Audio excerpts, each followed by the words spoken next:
Welcome back, everyone. I'm Mason at the Graveyard Shift, your all-night refuge from the silence of the sleeping city. We'll be taking some calls in a little while, but first, the news everyone else will wake up to. Over at Sam at Mareskin 3rd. Thanks, Mason. I'm standing in front of the St. Sebastian Cathedral, where authorities are claiming some kind of gangland activity took place earlier tonight during a prayer vigil, resulting in multiple fatalities and what witnesses call a slaughter. I'm here with one of the witnesses to the incident. It was horrible. Everything was fine, and then there was this thing. Thing? A kind of monster. It wasn't human. It wasn't human. All right, let's go. Hey, you can't do that. Fourth Estate, man. Press. You need to stop harassing people in shock. This is an active crime scene. A statement has been prepared, which you have already received, and we'll be providing further details later tonight. Now move along. The statement we've got insists, despite what you've just heard from a witness, that police are currently looking for an unstable individual armed with a knife and wearing a Halloween mask. There's not much more to go on, but as soon as we get anything more, we'll get it to you. Thanks, Sam. Stay safe out there. So, we've got a knife-wielding maniac reenacting horror movie scenes on people in the city, everybody. Personally, I doubt they'd keep the costume for long, so might be a good idea to stay in tonight until the cops get some results. If they do. My engineer's making angry faces at me, but at this time of night, with the pay we get, we might as well say what's on our minds, right? I'm not making faces. We've got to keep this professional, Mason. We're professional. Free radio is professional. Journalism is responsible when it's the facts, and then we state observations and opinions. Then tell them it's your opinion, not a fact. Vic, it's a fact the criminals in Alderwood aren't exactly afraid of the police unless their arrest makes for good press. And I respect my audience enough to think that they know the difference between the facts and our own insight. If folks want to call in and ask, the lines are open. And now for a brief word from our sponsor. Have you been to Vinyl and More? It's a stupid name, I know. Yeah, I said it. They pay me to be honest, and they're going to get what they pay for. So, yeah, it's a name so boring it's no wonder you haven't been there. But I have, and you should too. The music you get to hear on some nights, we get it there. The quality, that's Vinyl. The selection, that's Magda, the owner. I've legitimately never seen such an incredible collection of music. Yeah, the big stuff is there, but there's so much independent stuff from all over the world. Stuff you can't imagine. The stuff that makes you dream, makes you breathe. Vinyl and More. Such a stupid name. But it's right. It's more than vinyl. It's travel without moving. That means something in the world today. Vinyl's just the medium. Hit up Vinyl and More on Sunrise in Monroe. Let Magda give you something you've never heard before, and thank me by going back for more. So I want to talk about the highway tonight. Don't forget you can call in and we'll jaw about it. Till I see the blinking light, I'm just going to go for it. So how many of you have noticed the highway is an absolute shambles lately? I mean, really, just crap. Potholes ain't got nothing on us. And we can talk about civic planning and budget committees and more. They all matter, and maybe we'll devote whole nights and weeks into their dissection. That's cool. But here's the real question. If no one can even drive the damn things by day, why is all the construction work happening at night? If it was local closures, piece by piece like in other cities, I'd get it. But this is the whole thing all at once, and only at night. If it's closed down all the time, that means it can be worked on all the time, right? The easy answer is money. Guess we're talking budget and civic planning after all. I mean, look, I'm a pro-union guy, all right? One glance at history says without them, you get company towns, and that's not good for the working stiffs like you and me. But how the hell are they saving money having people down there only working at night? Didn't they used to pay more when you work nights? Doesn't it cost more when you're not taking advantage of free light and regular business hours? And what about the noise? Jackhammers and heavy machinery at 2 a.m. does not a happy taxpayer make. Hey, the lights are up. Vic, what do we got? We've got Drew on line 1. He's a union rep. Damn, that's a perspective we can use. Drew, what's your take? Mace, it's been a point of contention for Local 408 for months. Civic workers are swamped in complaints. We've heard it all. Anyone who has a commute ahead of them. You can imagine how many suits are currently in limbo waiting for compensation for road damage to vehicles. Then why not use the full-time closure to get it done? Toot sweet. Scabs, Mason. 408 is currently striking due to a lack of communication between the mayor's office and public works. A number of projects are on hold while private companies are hired, at higher rates, I might add, to work in 8-hour shifts per day instead of rotating shifts to get it done sooner for the sake of the taxpayers. And let me guess, the company has financial ties to someone high up, maybe in City Hall? I can't comment on that, but there's nothing stopping your listeners from doing their own research. I can respect that. And I respect our listeners who follow through on that even more. Line 2, we've got Amy. Amy, what's on your mind? Mason, I'm actually a little more concerned with the maniac killer on the loose. What are we supposed to do when someone can just waltz into a church in a Halloween costume of all things and start cutting people up?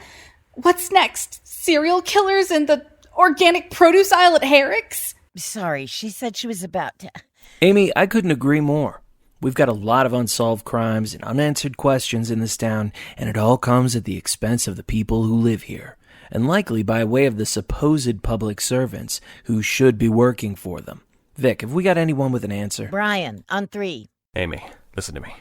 This stuff happens all over the world, and the people who are responsible won't be held to account. I couldn't agree more. Elected officials are supposed to represent... Mason, these things aren't people. I don't think dehumanizing... Brian, get off the phone, move your ass. You're all being lied to. The creatures behind the scenes are... Did we lose Brian? I think Brian lost himself a long time ago. Come on, Vic. You're supposed to filter out the crazy. Oh, I thought you respected our audience. That's... Folks, for the record, the Earth is round, the Nazis are bad, and the only monsters in the world look like you and me. Amy, I'm sorry, but we gotta take a commercial break because sponsors keep the lights on. They say the world is a scary place these days. Unsteady markets, property values on the rise, crushing student debt. They say most Americans are one bad day away from bankruptcy and ruin. We say it doesn't have to be that way. At Interworld Bank, we think no one should live in fear. With our low-interest loans and credit rescue programs that have a plan for any circumstance, you can bounce back from hardships or finance your future so the world can feel safe the way it used to be. Interworld Bank, an investment in your future. Interworld Bank is a Consolidex Worldwide subsidiary. I bank at Eco Money. Vicky, you chewing on a lemon in there? Stop making faces. Mace, could you not argue with the ads?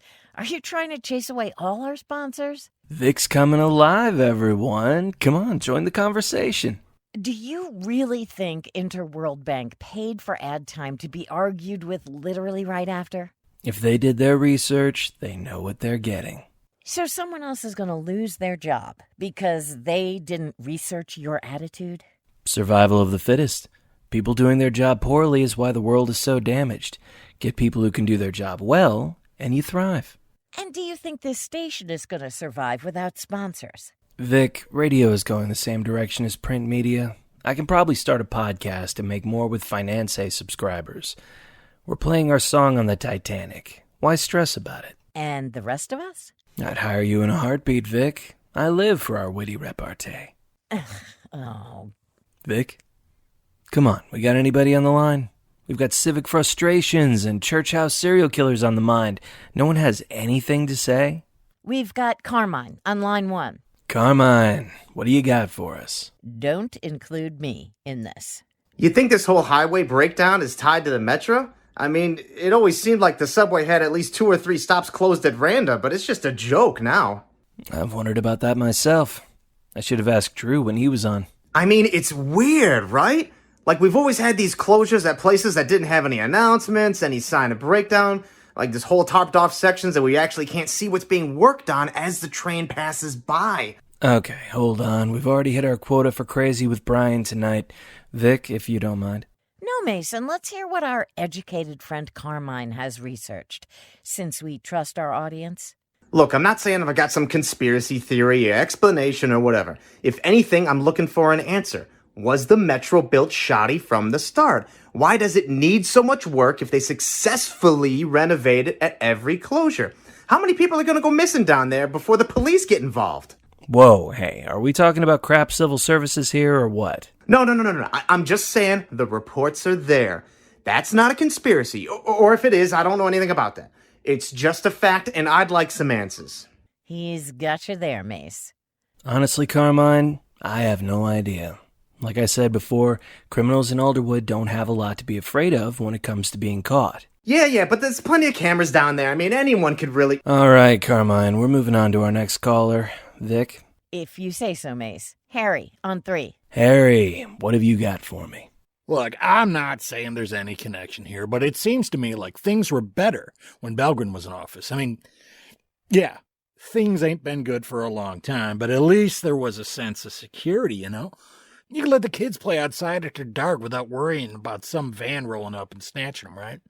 You just crack a king and let them run out the clock to dinner time. And how late did you serve dinner, Harry? Oh, I ain't got any kids, but you know what I mean, right? Mace doesn't have any kids either. Not that I'm aware of, anyway. Classy.